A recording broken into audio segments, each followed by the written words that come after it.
и она што мислиме дека се македонски зборови, кога ќе ги замениме со навистина македонски зборови, кога ќе примениме 100% јазична чистина, до толку сме интоксицирани, до толку сме загадени, до толку сме отруени со надворешни влијанија, што доколку примениме 100% јазична чистина, нема да се разбираме.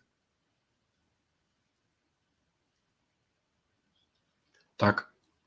Например, има една интересна книга, се вика Кога сонцето беше бог. Тоа е Зенон Косидовски, странски автор е, но преводот е правен на така добар, архаичен македонски јазик, што некои зборови дури ме фасцинираат таму. Например, за телескоп, човеков користи далноглед. Кога јас би ви рекол далноглед без да ви кажам дека е тоа телескоп, сите ќе ме гледате со прашалници.